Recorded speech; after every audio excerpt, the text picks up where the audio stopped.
Hello दोस्तों, welcome to ट्रांजेंट academy. तो friends, आशा राखું છું તમે બધા મજામાં છો, મસ્ત છો। તો અમદાવાદ મ્યુનિસિપલ કોર્પોરેશનની અંદર સહાયક ટેકનિકલ સુપરવાઇઝર લાઇટ ડિપાર્ટમેન્ટની અંદર આપણે એક વેકન્સીઝ બહાર પડેલી હતી, બરાબર। તો એની 18 તારીખે એક્ઝામ છે, બરાબર। ઓલમોસ્ટ 18 દિવસ જેવું બાકી છે। તો હવે એના સિલેબસની આ વિડીયોની અંદર ચર્ચા કરી દઈએ કે ભાઈ કયા પ્રકારનો સિલેબસ છે અને 18 દિવસમાં કઈ રીતના તૈયારી કરી શકીએ, એના વિશે આપણે આ વિડીયોની અંદર ચર્ચા કરતા જઈશું। ઓકે, વન બાય વન આપણે જોતા જઈએ। સૌથી પહેલાં તમને સિલેબસ છે એ તમને સ્ક્રીન ઉપર અહીંયા દેખાતો હશે, બરાબર। સૌથી પહેલા નંબરનું છે તો કે ટેકનિકલ સુપરવાઇઝર લાઇટ ડિપાર્ટમેન્ટની છે, એટલે તમને કીધું છે કે પેપર છે એ આપણું ઇંગ્લિશમાં હશે, બરાબર। 100 માર્કનું તમારું પેપર હશે। બેઝિક ઇલેક્ટ્રિકલ એન્જિનિયરિંગ 5%, એનો વેટેજ 5% તમને આપેલું છે, બરાબર। એમાં ઓહમ્સનો નિયમ, KCL, KVL, star delta transformer, પછી સર્કિટ થિયરમ છે, નોર્ટન્સ થિયરમ, થેવેનિન્સ થિયરમ, બરાબર। ત્યાર પછી maximum power transfer, superposition theorem, reciprocity theorem, ત્યાર પછી magnetic circuit, series RLC circuit, RL circuit, બરાબર। એસી સર્કિટ જે કંઈ પણ છે, બરાબર, એ બધું એની અંદર આવી જાય। એસી ફંડામેન્ટલ છે, સિરીઝ પેરેલલ સર્કિટ, રેઝોનન્સ છે, hysteresis loss, 3 phase circuit, 2 wattmeter મેથડનું મેજરમેન્ટ, આ બધું 5%ની અંદર તમને પૂછવામાં આવશે। એટલે બેઝિક ઇલેક્ટ્રિકલ એન્જિનિયરિંગ છે એનું વેટેજ એ લોકોએ 5% તમને આપેલું છે, બરાબર। ત્યાર પછી તમને આપેલું છે electrical measurement and measuring instrument, એ પણ 5% તમને પૂછેલું છે ભાઈ। મેઝરમેન્ટ અને મેઝરિંગ ઇન્સ્ટ્રુમેન્ટ એટલે 5% એમાંથી પૂછવામાં આવશે। Bridge potentiometer, low medium and high resistance measurement, બરાબર, એટલે બ્રિજ કે એસિડ બીજ, ડીસી બ્રિજ, બરાબર। ત્યાર પછી આપણી પાસે રેઝિસ્ટન્સ મેઝરમેન્ટ, લો રેઝિસ્ટન્સ, હાઈ રેઝિસ્ટન્સ, જેમ કે એમાં મેગર આવી જશે। પછી મેઝરમેન્ટ મૂવિંગ કોઇલ અને મૂવિંગ આયરન ઇન્સ્ટ્રુમેન્ટ, બરાબર, એમઆઈ ટાઈપ છે જે એસીડીસીમાં બંનેમાં હાલ છે। ત્યાર પછી તમને કીધેલું છે induction instrument, static voltmeter, phase sequence meter, cable fault locator, આ બધી વસ્તુઓ છે એ તમારે મેઝરમેન્ટની અંદર પૂછવામાં આવશે, ઓકે।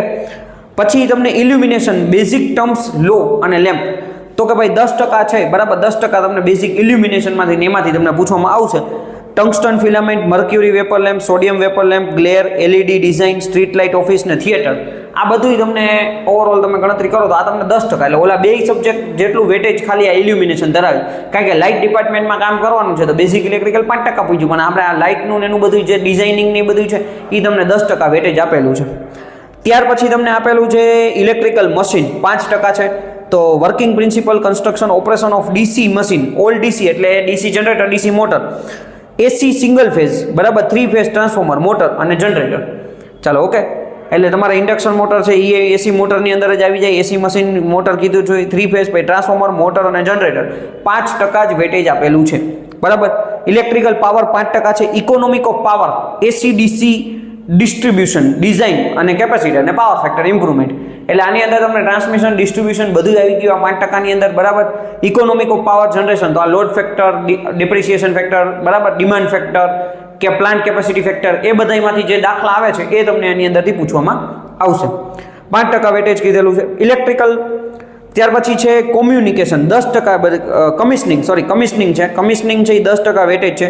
ઇન્ડક્શન મોટરનું, transformer, cable and lines including protection, small substation, earthing, wire, fuse, relay ને બ્રેકર, એટલે આમ જોવા જાય તો આપણું જે થોડુંક એસજીપીનો પાર્ટ એની અંદર આવી જાય, ફ્યુઝ, રિલે ને બધું આવી ગયું એટલે સર્કિટ બ્રેકર આવી ગયું, પણ મેઇન વસ્તુ કમિશનિંગનો પાર્ટનો તમને પૂછેલું છે કે કમિશનિંગ એમાંથી તમને પૂછવામાં આવશે। એના પછી રિન્યુએબલ એનર્જી રિસોર્સ છે એ 10% પૂછેલું છે, વિન્ડ પાવર, સોલાર અને ગેસીસ, બરાબર।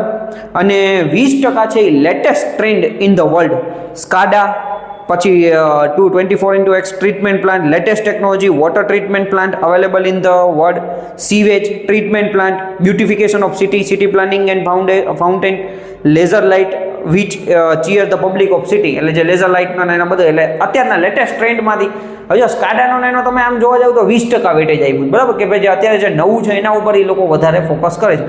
આ જે ઇલેક્ટ્રિકલનો સિલેબસ થયો એ 70% સિલેબસ થયો, બરાબર। હવે મિકેનિકલ એન્જિનિયરિંગ 30% તમને પૂછવામાં આવશે। મિકેનિકલ એન્જિનિયરિંગ 30% તમને પૂછવામાં આવશે। એમાં તમે ડિફરન્ટ ટાઈપ્સ ઓફ પંપ, પછી sewage treatment plant, drilling machine, refrigerator, AC, tendering of project, key performance indication, STW, WTP, O and M, બરાબર, ઓપરેશન એન્ડ મેન્ટેનન્સ, પછી distinction machineries, vacuum pump, pressure pump, types and uses of the valve and its function અને rising mains, આ બધી વસ્તુઓ છે એ તમારે mechanical એન્જિનિયરિંગમાં પૂછવામાં આવશે. હવે ઇલેક્ટ્રિકલના વિદ્યાર્થી મિત્રો છે પણ આમ જોવા જઈએ તો ઇલેક્ટ્રિકલ મિકેનિકલ બે માટે ભરતી છે, પણ મિકેનિકલનું વેટેજ 30% રાખ્યું છે, ઇલેક્ટ્રિકલનું 70% છે, કારણ કે મેઇન વસ્તુ ભાઈ કામ ઇલેક્ટ્રિકલનું જ કરવાનું છે, બરાબર. લાઇટ ડિપાર્ટમેન્ટ છે એટલે ઇલેક્ટ્રિકલનું, પણ આ લોકો મિક્સમાં લેતા હોય એટલે ઘણી વખત મિકેનિકલના છોકરાઓને એમાં ફોર્મ ભરવા દીધું છે. તો મિકેનિકલ વાળા જે વિદ્યાર્થી મિત્રો હોય તો એ 30% એને વેટેજ છે, તો આ 30% ઉપર ફોકસ કરે, ઇલેક્ટ્રિકલનું જે બેઝિક ને એવું બધું છે એ તૈયાર કરી લઈ તો તમને વાંધો ના આવે, બરાબર. એટલે આ તમને સિલેબસ આપેલો છે અને ઇલેક્ટ્રિકલના વિદ્યાર્થી મિત્રોએ જે 30 આપણા જે 70% છે એના ઉપર વધારે ફોકસ કરવું જોઈએ, બરાબર. હવે મેઇન વસ્તુ એ છે કે ભાઈ છેલ્લા 18 દિવસની અંદર કયા કયા ટોપિક ઉપર કઈ રીતના આપણે ફોકસ કરવું જોઈએ, બરાબર. તો સેમ વસ્તુ જે સૌથી પહેલા તમે જુઓ તો કે ભાઈ તમારે છે ને બેઝિક ઇલેક્ટ્રિકલ, બરાબર, પછી મશીન,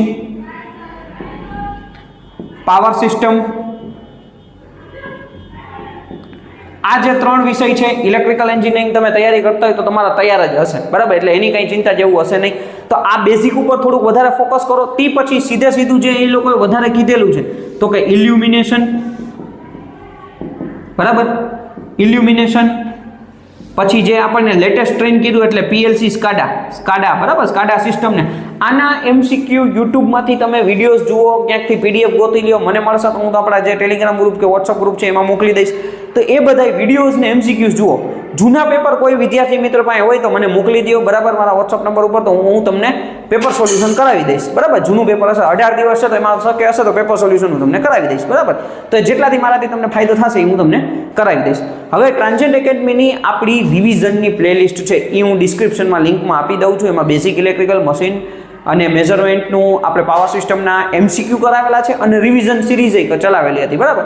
તો એ તમે વ્યવસ્થિત રીતે જોઈ લો ને તોય તમને ઘણો ફાયદો થઈ જશે એની અંદરથી, બરાબર. એકદમ પરીક્ષાને ઓરિએન્ટેડ જ બધી વસ્તુ, જે ક્રીમ મટીરિયલ છે એ જ કરાવેલું છે. તો મેઇન વસ્તુ એ છે કે ભાઈ તમે વ્યવસ્થિત રીતે એ તૈયાર કરશો તો તમને વાંધો નહીં આવે, બરાબર.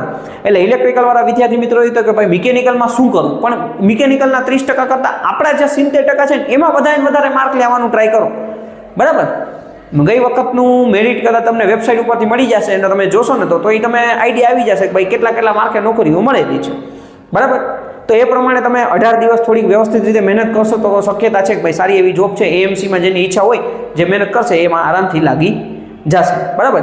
એટલે આ બધા જે તમારા સબ્જેક્ટ છે એના ઉપર ખાસ ફોકસ કરો. આપણી જે ટ્રાન્ઝેન્ટ એકેડમીની ટેસ્ટ ઘણી બધી બનાવેલી છે, એ ટેસ્ટ આપો, બરાબર.